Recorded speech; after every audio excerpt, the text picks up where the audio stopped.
নমস্কার বন্ধুরা, tales of motivation চ্যানেলে তোমাদের সবাইকে জানাই স্বাগত। আজকে আমাদের এই কাহিনীর শীর্ষক হলো জীবন ক্ষণস্থায়ী। এই উপলব্ধির বিষয়ে গৌতম বুদ্ধের অমূল্য শিক্ষা।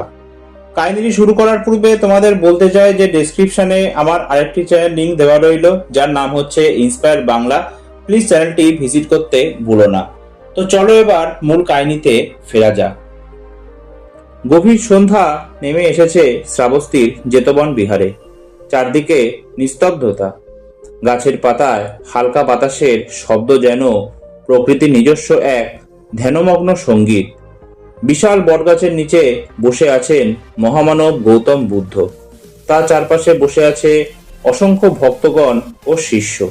কারো চোখে কৌতূহল, কারো মনে অজানা প্রশ্ন, আবার কেউ গভীর মনোযোগে বুদ্ধের শান্ত মুখের দিকে তাকিয়ে আছে। সেই সময় এক যুবক শিষ্য উঠে দাঁড়ালো। তার মুখে গভীর বিষণ্ণতার ছাপ। সে কাপা গলায় বলল, প্রভু, আমি খুব ভয় পাচ্ছি। বুদ্ধ কোমল দৃষ্টিতে তাকালেন। কিসের ভয় তোমার? যুবকটি মাথা নিচু করে বলল, মৃত্যুর ভয়। আমি ভাবি একদিন আমি থাকবো না, আমার প্রিয় মানুষগুলো থাকবে না।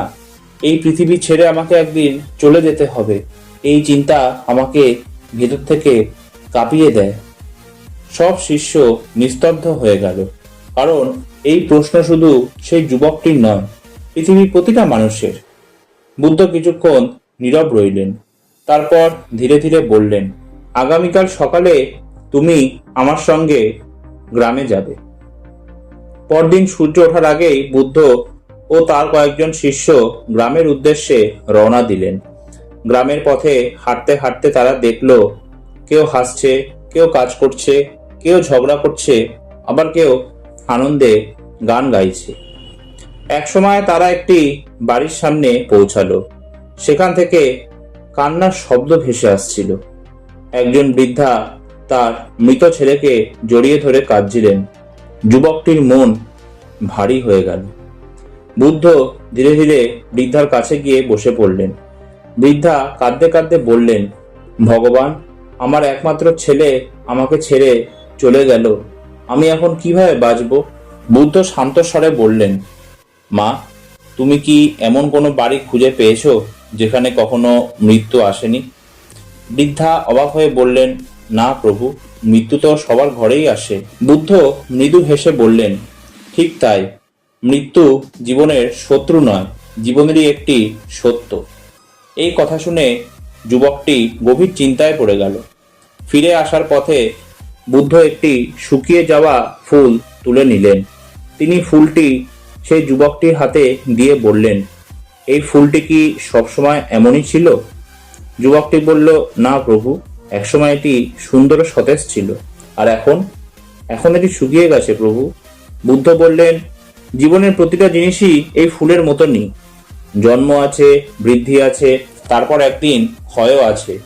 কিন্তু মানুষ ভুলে যায় যে সবকিছুই ক্ষণস্থায়ী। একজন শিষ্য প্রশ্ন করল, প্রভু, যদি সবকিছু একদিন শেষ হয়ে যায়, তাহলে আমরা কেন এত স্বপ্ন দেখি, কেন এত সম্পর্ক গড়ি? বুদ্ধ আকাশের দিকে তাকিয়ে বললেন, কারণ জীবন নদীর মতো। নদী থেমে থাকে না, কিন্তু তার প্রতিটি মুহূর্ত সুন্দর। তুমি কি কখনো সূর্যাস্ত দেখে বলো, এটি কিছুক্ষণের মধ্যে শেষ হয়ে যাবে, তাই এর সৌন্দর্য অর্থহীন? না, বরং তুমি তার সৌন্দর্য আরো গভীরভাবে অনুভব করো, কারণ তুমি জানো এটি ক্ষণস্থায়ী। শিষ্যরা নিঃশব্দে শুনতে লাগলো। বুদ্ধ আবার বললেন, যে মানুষ জীবনকে চিরস্থায়ী মনে করে সে অহংকারে ভরে যায়। সে রাগ পোষণ করে, লোভে ডুবে যায়, অন্যকে কষ্ট দেয়। কিন্তু যে বুঝতে পারে জীবন খুব ছোট, সে ভালোবাসতে শেখে, ক্ষমা করতে শেখে, আর প্রতিটা মুহূর্তকে মূল্য দিতে শেখে। কথাগুলো শুনে যুবকের চোখ ভিজে উঠল। সে বলল, প্রভু, তাহলে মৃত্যুকে ভয় পাওয়া কি ভুল? বুদ্ধ কোমল হেসে বললেন, মৃত্যুকে ভয় পাওয়া স্বাভাবিক, কিন্তু মৃত্যুর ভয়ে জীবনকে হারিয়ে ফেলা ভুল। অনেক মানুষ মৃত্যুর কথা ভেবে এত ভয় পায় যে তারা বাঁচতেই যেন ভুলে যায়। কিছু দূর এগিয়ে তারা একটা মাঠে পৌঁছালো। সেখানে এক কৃষক মাটিতে বীজ বপন করছিল। বুদ্ধ বললেন, দেখো, এই কৃষক জানে না সে আগামী বছর বেঁচে থাকবে কিনা, তবুও সে বীজ বপন করছে। কেন জানো? যুবকটি বলল, কারণ সে আশা করে ফসল ফলাবে। বুদ্ধ মাথা নাড়লেন, ঠিক তাই, জীবন ক্ষণস্থায়ী জেনেও মানুষ স্বপ্ন দেখে, কাজ করে, ভালোবাসে। এটাই জীবনের সৌন্দর্য। একজন শিষ্য প্রশ্ন করলেন, প্রভু, তাহলে সুখ কোথায়?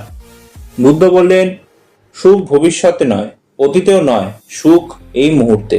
তুমি যখন বুঝবে যে প্রতিটা মুহূর্তই অমূল্য, তখন তুমি ছোট ছোট জিনিসেও আনন্দ খুঁজে পাবে।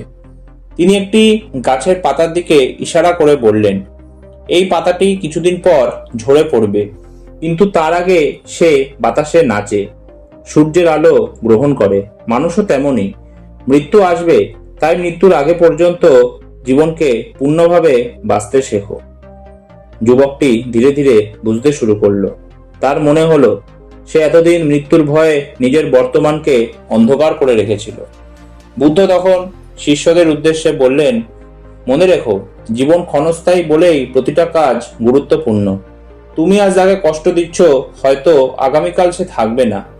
তুমি যাকে ভালোবাসো তাকে আজই ভালোবাসা প্রকাশ করো, কারণ সময় কারোর জন্য কখনো অপেক্ষা করে না। চারপাশে গভীর নীরবতা নেমে এলো। শিষ্যদের মনে হচ্ছিল যেন আজ তারা জীবনের সবচেয়ে বড় সত্য শুনছে। সূর্য ধীরে ধীরে পশ্চিম আকাশে ঢলে পড়ছিল। আকাশ লাল আভায় ভরে উঠেছিল। বুদ্ধ শান্ত কণ্ঠে শেষবার বললেন, জীবন একটি প্রদীপের শিখার মতো, একদিন তা নিভে যাবে, কিন্তু যতক্ষণ জ্বলছে ততক্ষণ সে আলো ছড়ায়। তাই তোমার জীবনকেও এমনভাবে বাঁচাও যেন তোমার উপস্থিতি পৃথিবীকে একটু হলেও আলোকিত করে। যুবকটির চোখে তখন আর ভয় ছিল না, সেখানে ছিল গভীর শান্তি। সে বুদ্ধের পায়ে মাথা রেখে বলল, প্রভু, আজ আমি বুঝতে পারলাম জীবন দীর্ঘ হওয়া গুরুত্বপূর্ণ নয়, অর্থপূর্ণ হওয়াই গুরুত্বপূর্ণ। বুদ্ধ মৃদু হেসে আশীর্বাদ করলেন। সন্ধ্যার বাতাস তখন আরো শান্ত হয়ে উঠছিল। মনে হচ্ছিল প্রকৃতিও যেন বুদ্ধের সেই অমর সত্যকে ধীরে ধীরে পৃথিবীর প্রতিটা কোণে ছড়িয়ে দিচ্ছে। জীবন ক্ষণস্থায়ী, তাই প্রতিটা মুহূর্তকে ভালোবাসো, মূল্য দাও এবং শান্তির সঙ্গে বাঁচো। এই কাহিনীটা এতটাই। ভালো লাগলে প্লিজ ভিডিওটা লাইক আর শেয়ার করে দিও। ভিডিওটা কেমন লাগলো কমেন্ট করে জানাতে ভুলো না। তো একটা নতুন ভিডিও নিয়ে তোমাদের সামনে আমি আবার উপস্থিত হব। ততক্ষণ সবাই সুস্থ থেকো, সাবধানে থেকো, আর প্লিজ চ্যানেলটা সাবস্ক্রাইব করে দিও। ধন্যবাদ।